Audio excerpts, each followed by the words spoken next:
Alright mga katatay rides, na double book tayo ngayon. Pooling na nga siya. Dinoble book pa nung client. Ayan. Kanina hindi siya matawagan. So, meron tayong dalang booking. Siyempre, no choice tayo. Puntahan yung booking niya. Kaysa maghintay tayong sumagot sa tawag. So, pagdating dito, sumagot. Ayun, sabi nakuha na raw yung booking niya. So, sabi ko, bakit kayo nagdo-double book, sir? Pooling na nga yung booking. Nag-double book pa kayo. So, sabi niya, double check daw. Pinatayan tayo, wala na. So, sira naman yung biyahe ni Katatay Rides.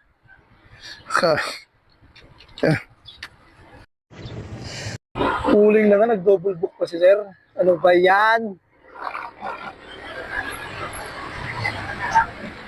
Sayari pa tayong double book, Paps. Double book pa. Pick up ako rito. Ano?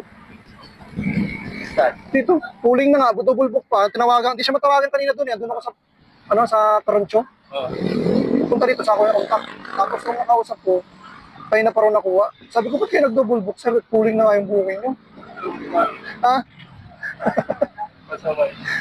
Lang yan. Ngayon, kakancel. Ha? Yan lang sa BGC. Papunta ko pa rin. May booking ako, dalawa. Papunta Las Piñas yung isa. Kinuha ko to kasi one way ano. Ay, hindi siya matawagan doon kanina. Doon ako sa Tarancho Panet. Hindi sumasagot, kaya pinuntahan ko na eh. Nakuha na pala. Pagdating ko, nakuha na raw. Kaya na may cancel. Ha? Kaya nga eh. Pasaway. Ha? Kaya nga eh, pasaway itong mga ganitong kliyente.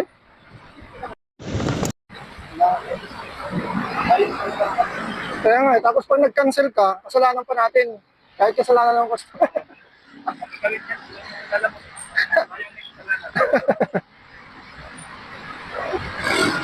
Iniiwasan mo nga mag-cancel eh. Oo. Tapos, kung ayaw sagutin ang nag-book ko, ayaw sagutin. Pasaway talaga yung mga kliyente nila, alam mo. Pasaway?